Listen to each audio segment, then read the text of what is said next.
नमस्कार दोस्तों, हम पढ़ रहे थे एस ब्लॉक। ठीक है, तो एस ब्लॉक के अंदर आज हम उन्हीं भौतिक गुणों को आगे बढ़ाते हैं जो कि हमने पिछले लेक्चर में लिए थे।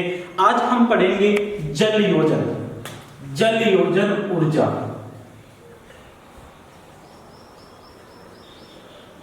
जल योजन ऊर्जा, ठीक है, जल योजन ऊर्जा।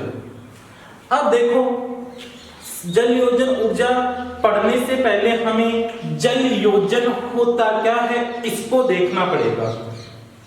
किसी भी धातु, चाहे हम क्षार धातु लें चाहे क्षारीय मृदा धातु लें, उसके लवण को अगर हम पानी में मिलाते हैं तो वो पानी में घुल जाता है। इसका मुख्य कारण होता है कि जो क्षार धातुओं के धनायन होते हैं या जो क्षारीय मृदा धातुओं के धनायन होते हैं वो जल के साथ जल योजन कर लेते हैं। आपने कई फॉर्मूले देखे होंगे, जैसे एप्सम लवण है MgSO4.7H2O, या फिर आपने ग्लोबल लवण देखा होगा Na2SO4.10H2O, या फिर आपने फिटकरी देखा होगा K2SO4 Al2SO4 का होल ट्राइज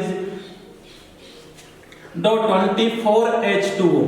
तो यहाँ पर लवण के साथ जो जल का अणु मित्रता करके बैठा हुआ है, यानी ये जल योजित अणु है इस मैग्नीशियम सल्फेट के साथ। ठीक है, यानी जल है वो इस लवण के साथ कोई केमिकल रिएक्शन नहीं करता है, इसके साथ केवल जुड़कर बैठा है। तो इस प्रकार के वाटर मॉलिक्यूल होते हैं वो इससे जल योजित होते हैं। ठीक है, तो ये जल योजन क्या है, किस प्रकार से होता है, इसको हम देखेंगे क्षार धातुओं के अंदर।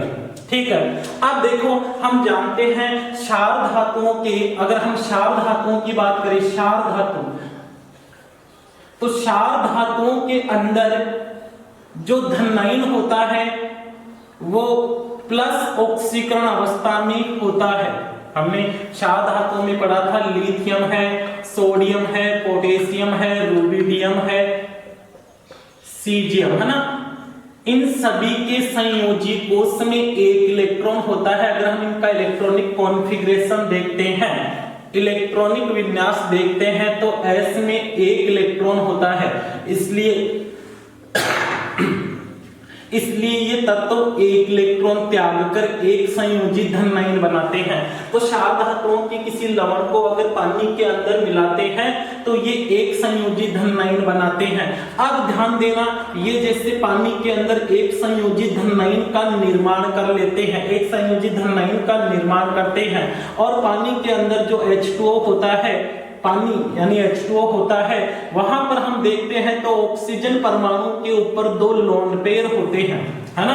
जल H2O होता है, इसमें ऑक्सीजन परमाणु पर दो लोन पेयर होते हैं, क्योंकि ऑक्सीजन की बाह्यतम कक्षा में 6 इलेक्ट्रॉन होते हैं, 6 में से 2 हाइड्रोजन से बॉन्ड बना लेते हैं और 4 इलेक्ट्रॉन 2 पेयर के रूप में ऐसे ही रहते हैं। तो जब किसी क्षार धातु को पानी के अंदर मिलाया जाता है, जब किसी क्षार धातु के लवण को पानी में मिलाया जाता है तो वे एक संयोजी धनायन का निर्माण कर लेते हैं। अब इस पॉजिटिव चार्ज, ये धनावेश है, इस धनावेश को जल के जो मॉलिक्यूल होते हैं वो अपने इलेक्ट्रॉन युग्म प्रदान करते हैं और एक प्रकार से कोऑर्डिनेट बॉन्ड का निर्माण कर लेते हैं, उपसह संयोजक बंध का निर्माण कर लेते हैं। यानी जल के अणु होते हैं वो इस धातु के साथ जुड़ जाते हैं उपसह संयोजक बंध की सहायता से। तो इन जल के अणु जो इसके साथ बॉन्ड बनाए हुए हैं, इसे ही हम कहते हैं जल योजन, यानी किसी आयन के साथ जल के अणुओं का जुड़ जाना। अब हमने क्षार धातु को मिलाया है, क्षार धातु के लवण को तो आयनित अवस्था में है और उसके साथ वाटर के मॉलिक्यूल होते हैं, जल के जो अणु होते हैं वो उपसह संयोजक बंध यानी कोऑर्डिनेट बॉन्ड के द्वारा जुड़ जाते हैं। तो इसे हम कहते हैं जल योजन। ये क्या है? जल का जुड़ना। धातु आयन के साथ, सिंपली भाषा में कहें तो धातु आयन के साथ जल का जुड़ना, जल इससे ऐड हो जाता है, उसे हम कहते हैं जलयोजन। किसी धातु आयन के साथ जल का जुड़ना जलयोजन कहलाता है। या किसी आयन, यहाँ पे धातु आयन की बात नहीं कर रहे, अगर क्षार धातुओं के संदर्भ में पढ़ेंगे तो क्षार धातु आयन कह सकते हैं। हम वैसे लिख सकते हैं किसी आयन के साथ वाटर के मॉलिक्यूल के जुड़ने को जलयोजन कहते हैं। अब बात करें हम जलयोजन ऊर्जा की, मोस्ट क्वेश्चन है हर कंपटीशन के एग्जाम के अंदर, जलयोजन ऊर्जा का अगर एस ब्लॉक के अंदर कोई सबसे महत्वपूर्ण क्वेश्चन बनता है तो वो है जलयोजन ऊर्जा का। ठीक है, तो जलयोजन ऊर्जा क्या है? देखो यहाँ पर धातु और जल के बीच के अंदर बॉन्ड बना है, बंध का निर्माण हुआ है। तो हम जानते हैं बंध निर्माण की क्रिया होती है वो ऊष्मासेपी होती है। बंध निर्माण की क्रिया ऊष्मासेपी होगी। अगर ये बॉन्ड बनेगा इन दोनों के बीच तो इस समय जो ऊर्जा रिलीज होती है, जो ऊर्जा मुक्त होती है, उस मुक्त होने वाली ऊर्जा को हम कहते हैं जलयोजन ऊर्जा। जलयोजन ऊर्जा, ध्यान देना, सिंपल सी बात है भाई, जब कोई बॉन्ड बनता है, जब कोई बंध बनता है तो उस समय ऊर्जा बाहर निकलती है। तो यहाँ पर हमने धातु आयन को, यानी जो क्षार धातु उनके साल्ट को पानी के अंदर मिलाया, तो उस समय जो क्षार धातु था वो आयनिक अवस्था में होगा और उस आयन के साथ जल का अणु जुड़ेगा। जल का अणु जिस समय जुड़ेगा उस समय ऊर्जा बाहर निकलेगी और उसी ऊर्जा को हम कहते हैं जलयोजन ऊर्जा। नाम से ही स्पष्ट होता है जलयोजन, यानी जल के जुड़ने पर जो ऊर्जा प्राप्त होती है जलयोजन ऊर्जा कहलाती है। इसको हम ऐसे भी कह सकते हैं कि किसी एक मोल आयन के जल में, किसी एक मोल आयन के जल में जलयोजित होने पर मुक्त होने वाली ऊर्जा, एक मोल आयन जल के अंदर है और जल के अणु से बॉन्ड बनाते हैं, तो उस समय जो ऊर्जा मुक्त होती है उसे हम कहते हैं जलयोजन ऊर्जा।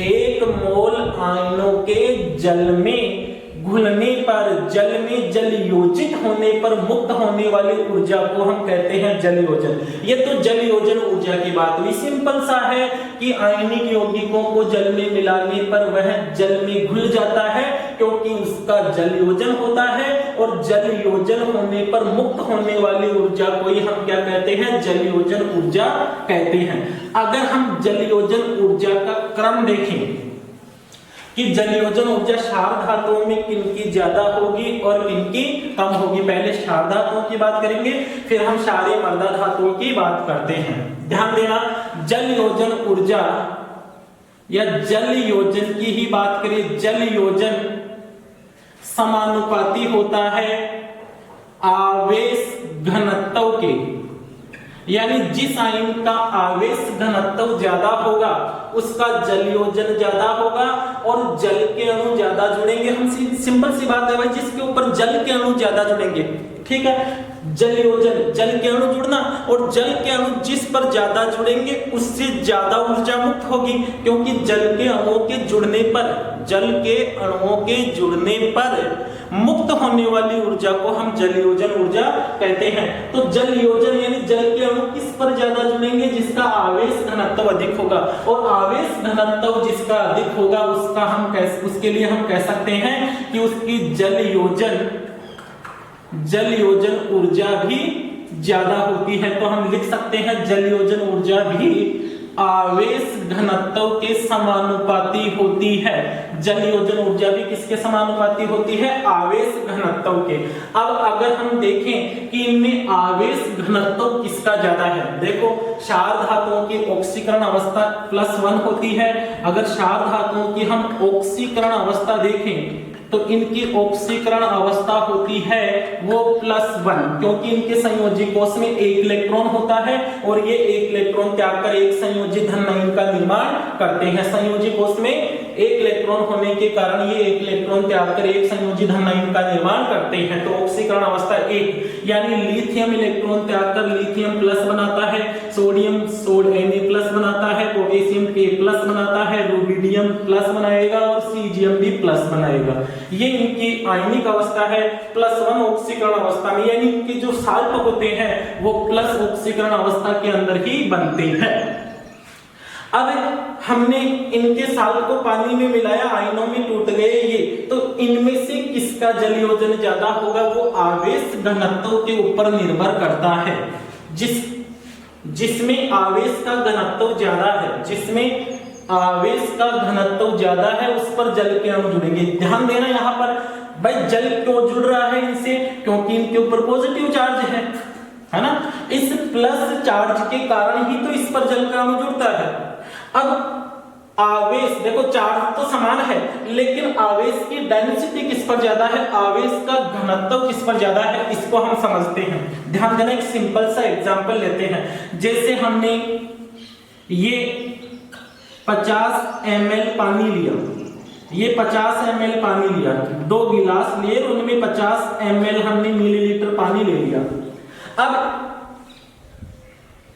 1 मिनट हम ये करते हैं, यहां पर 100 ml पानी ले लेते हैं। इसमें एक में 50 ml पानी लिया, एक में 100 ml पानी लिया, ठीक है।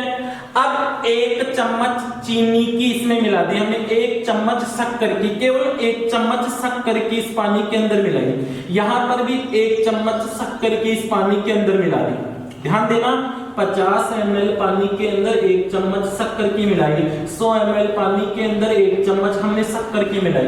तो ज्यादा मीठा पानी कौन सा होगा, ज्यादा मीठा कौन सा होगा, 50 ml वाला होगा। सिंपल सी बात है, पानी कम है, शक्कर हमने 1 चम्मच मिलाई है, पानी ज्यादा है, शक्कर हमने 1 चम्मच मिलाई है, तो ज्यादा मीठा तो यही होगा। तो यही देखें हम इन दोनों में, है ना। लिथियम का आकार क्या है, छोटा है, सोडियम का आकार क्या है, बड़ा है। लिथियम से बड़ा है ना सोडियम। अब देखो, आवेश इस पर भी +1 है, इस पर भी +1 है, आवेश तो दोनों के ऊपर प्लस है, 1-1 है, लेकिन इसका आकार छोटा होने के कारण प्लस की डेंसिटी इसी में तो ज्यादा होगी, प्लस यानी धन आवेश का घनत्व इसी में तो ज्यादा होगा, ठीक है। तो हम कह सकते हैं कि आवेश समान होता है तो जिसका आकार छोटा होगा उसका आवेश घनत्व ज्यादा होता है। तो हम लिख सकते हैं कि आवेश घनत्व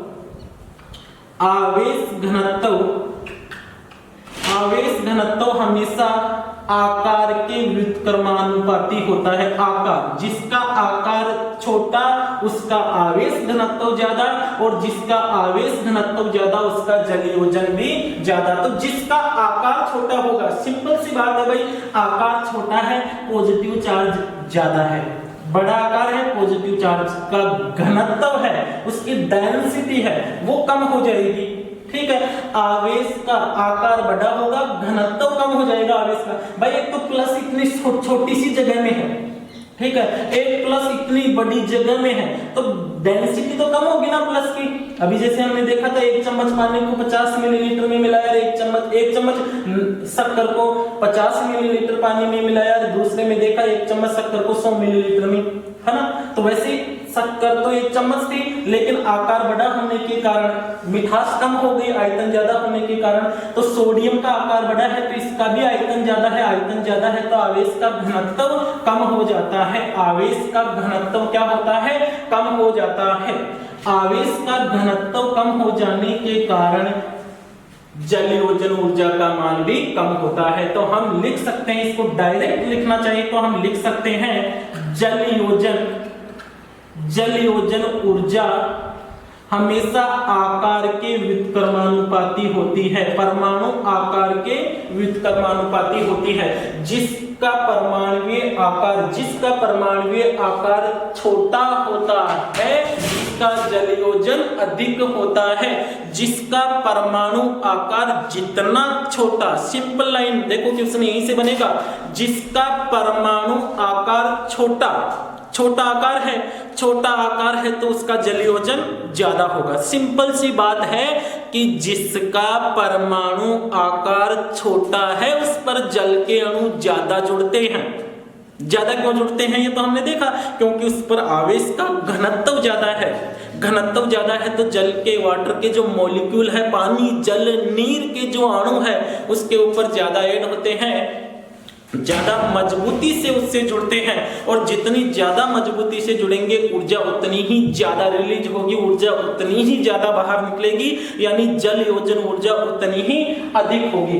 तो ठीक है, अगर हम देखें तो यहां पर देखें तो सबसे छोटा आकार किसका है?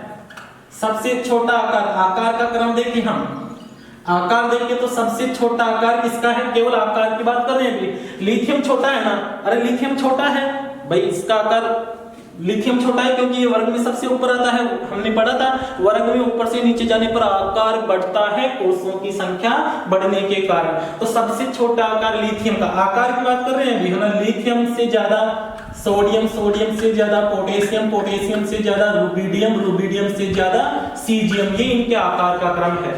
अब जिसका आकार कम होता है, ध्यान देना, आकार हमने पहले भी पढ़ा है, जिसका आकार छोटा होगा उसका जल योजन ज्यादा होगा और उसकी जल योजन ऊर्जा भी ज्यादा होती है, उसकी जल योजन ऊर्जा का मान भी ज्यादा होता है। यानी जल योजन ऊर्जा, देखो सिंपल लिखा मैंने, आकार जिसका छोटा होता है उसकी जल योजन ऊर्जा ज्यादा होती है। तो जल योजन ऊर्जा ज्यादा किसकी होगी? लिथियम की, और कम किसकी होगी? सीजियम की। तो सीजियम से ज्यादा जल योजन है रुबिडियम, रुबिडियम से ज्यादा है पोटेशियम आयन की, इससे ज्यादा है सोडियम की, और सबसे ज्यादा है लिथियम आयन की। ये इनकी जल योजन ऊर्जा का क्रम है। लिथियम आयन का जल योजन ज्यादा होता है। अब ध्यान देना, लिथियम की जल योजन ऊर्जा ज्यादा है, यानी लिथियम से जल के अणु मजबूती से जुड़े हुए हैं, लिथियम से जल के अणु ज्यादा चिपके हुए हैं, जल योजन ऊर्जा का मान ज्यादा है। अब ध्यान देना,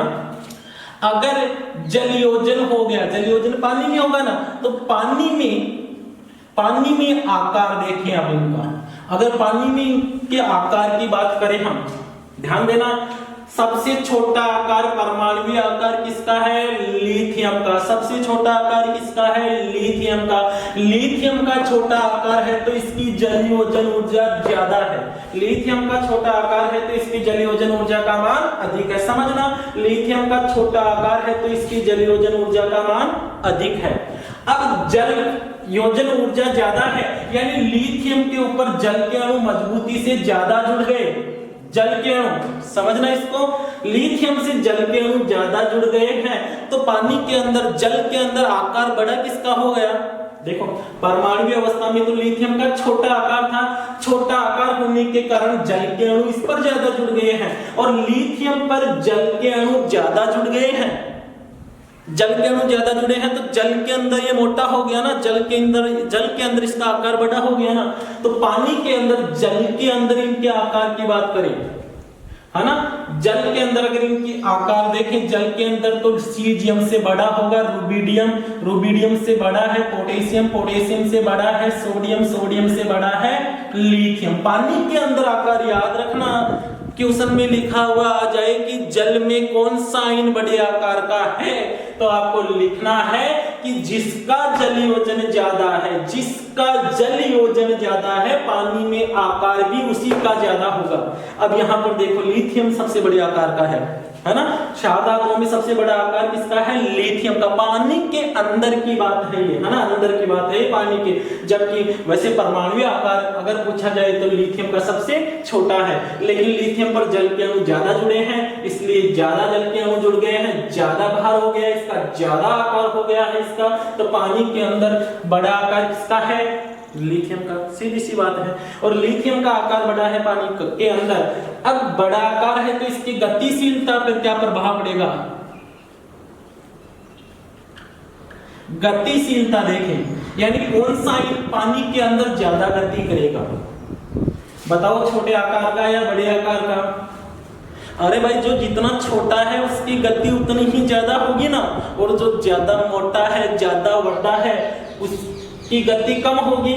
तो पानी के अंदर अगर हम गतिशीलता की बात करें, पानी के अंदर देखो ध्यान रखना, गतिशीलता अगर आ जाता है तो आपको सदैव सदैव सदैव पानी के अंदर ही बतानी है। तो पानी के अंदर बड़ा आकार किसका है? लिथियम का। पानी के अंदर बड़ा आकार किसका है? लिथियम का। पानी के अंदर लिथियम का बड़ा आकार है, ठीक है। आकार भी हमने देखा लिथियम का बड़ा है, क्यों होता है ये भी देखा, क्योंकि इसका जलयोजन ज्यादा होता है। अब लिथियम का आकार पानी के अंदर बड़ा है तो इसकी गतिशीलता क्या होगी? कम होगी। बड़ा आकार होने के कारण इसकी गति क्या हो जाएगी? थोड़ी कम हो जाएगी। गतिशीलता का क्रम देखें तो लिथियम की गतिशीलता क्या होगी? कम होगी। उससे ज्यादा सोडियम की, उससे ज्यादा पोटेशियम की, उससे ज्यादा रुबिडियम की, उससे ज्यादा सीजियम की। ये कई बार कंपटीशन के एग्जाम में पूछा गया है कि कौन से आयन की गतिशीलता जल में ज्यादा होगी, है ना। क्षार धातु में तो किस आयन की? सीजियम की। समझ में आया क्यों? क्योंकि पानी के अंदर छोटा कौन है? सीजियम। सीजियम छोटा है तो ये दौड़ लगाएगा बड़ी स्पीड से, क्योंकि छोटा आकार होने के कारण गतिशीलता का मान अधिक हो जाता है। पानी के अंदर सीजियम छोटे आकार का है और छोटा आकार होने के कारण इसकी गतिशीलता अधिक होती है। क्लियर है? फिर देखना एक बार, आकार सबसे छोटा परमाणु आयनिक आकार लिथियम का है। आकार छोटा होगा तो जलयोजन ज्यादा होगा, जलयोजन ज्यादा होगा तो आकार बढ़ेगा, आकार बढ़ेगा तो गतिशीलता घटेगी। और गतिशीलता कम हो गई है आयन की तो बताओ विद्युत का प्रवाह ज्यादा करेगा या कम? जब गतिशीलता कम हो गई तो आवेश को एक स्थान से दूसरे स्थान तक ले जाने का कार्य भी उसका क्या हो जाएगा? कम हो जाएगा। तो जिसकी गतिशीलता कम है उसकी विद्युत चालकता भी क्या होती है? कम होती है। क्लियर है? बता सकते हो क्षार धातुओं के बारे में? ध्यान देना, जलयोजन क्या होता है? जलयोजन ऊर्जा क्या होती है? जल जुड़ेगा, जलयोजन, जल जुड़ेगा तो जो ऊर्जा बाहर निकलेगी उसे जलयोजन ऊर्जा किसकी ज्यादा होगी? जिसका आकार छोटा होगा। व्युत्क्रमानुपाती है जलयोजन ऊर्जा, तो जिसका आकार छोटा उसकी जलयोजन ऊर्जा अधिक होती है। अभी हमने बात की है क्षार धातुओं की। अगर हम क्षारीय मृदा धातुओं की बात करें, सिंपल सा है, क्षारीय मृदा धातु है ना, क्षारीय मृदा धातु। तो क्षारीय मृदा धातुओं का ऑक्सीकरण अंक कितना होता है? +2। क्षारीय धातुओं का ऑक्सीकरण अंक कितना होता है? +2। क्योंकि क्षारीय मृदा धातु जैसे beryllium, magnesium, calcium, strontium, barium, ये क्षारीय मृदा धातु है। और क्षारीय मृदा धातुओं का ऑक्सीकरण अंक +2 होता है क्योंकि इनके संयोजी कोश में 2 इलेक्ट्रॉन पाए जाते हैं और ये दोनों इलेक्ट्रॉनों को त्याग कर द्विसंयोजी धनायन का निर्माण करते हैं। क्षारीय मृदा धातु beryllium, magnesium, calcium, strontium, barium, अगर हम इनकी बात करें तो मैग्नीशियम M+2 यानी इन सभी की ऑक्सीकरण अवस्था +2। अब ध्यान देना, क्षार धातुओं में तो क्या थी? प्लस। क्षार धातुओं में क्या थी? प्लस। क्षारीय मृदा धातुओं में +2। ठीक है, याद रखना यहां पर +2 ऑक्सीकरण अवस्था दर्शाएंगे, यानी बेरिलियम 2+ बनाएगा, मैग्नीशियम 2+ बनाएगा, कैल्शियम 2+ बनाएगा, स्ट्रांसियम 2+ बनाएगा, बेरियम भी 2+ का निर्माण करेगा। ऑक्सीकरण अवस्था +2 है। ठीक है, अब आकार किसका छोटा है? आकार बेरिलियम का छोटा है। आकार किसका छोटा? बेरिलियम का। आकार बेरिलियम का छोटा तो जलयोजन किसका ज्यादा? जलयोजन ऊर्जा किसकी ज्यादा होगी? जलयोजन ऊर्जा। जिसका आकार छोटा है ना उसकी जलयोजन ज्यादा होगा। तो बेरिलियम की जलयोजन ऊर्जा ज्यादा होती है, मैग्नीशियम की उससे कम होगी, कैल्शियम की उससे भी कम होगी, स्ट्रांसियम की उससे भी कम होगी और बेरियम की इनमें सबसे कम होगी। जलयोजन ऊर्जा किसकी कम? बेरियम की। किसकी ज्यादा? बेरिलियम की। क्लियर है? अगर जलयोजन जिसका ज्यादा है तो उसका आकार क्या हो जाएगा? पानी में आकार छोटा। भाई सिंपल सी बात है, जलयोजन जिसका ज्यादा उसका आकार पानी में बड़ा। ठीक है, जलयोजन बेरिलियम का ज्यादा उसका आकार भी पानी में बड़ा, और आकार बढ़ा तो उसकी गतिशीलता कम। भाई जिसका आकार बड़ा है उसकी गतिशीलता क्या हो जाएगी? कम। डिट्टो जैसा हमने क्षार धातुओं के अंदर पढ़ा वैसे ही क्षारीय मृदा धातु हो जाएंगे। क्लियर है, जिसका आकार छोटा उसका जलयोजन ज्यादा, है ना। अब हम बात करते हैं क्षार और क्षारीय मृदा धातुओं की तुलना करते हैं। ध्यान देना, क्षार और क्षारीय मृदा धातुओं की बात करें हम। क्षार धातु +1 ऑक्सीकरण अवस्था दर्शाते हैं और क्षारीय मृदा धातु +2 ऑक्सीकरण अवस्था दर्शाते हैं। अब जिसका आकार छोटा है उसका जलयोजन ज्यादा होगा ना, तो बताओ मेरे को, लिथियम आयन का आकार छोटा है या बेरिलियम आयन का आकार छोटा है? क्षार धातु, क्षारीय मृदा धातु, लिथियम या सोडियम का आकार छोटा है या मैग्नीशियम का, ये बताओ। आकार छोटा किसका है? क्षारीय मृदा धातुओं का। और आवेश ज्यादा किनका है? इन्हीं का है। तो आकार छोटा और आवेश घनत्व ज्यादा होने के कारण इनका जलयोजन ज्यादा होता है।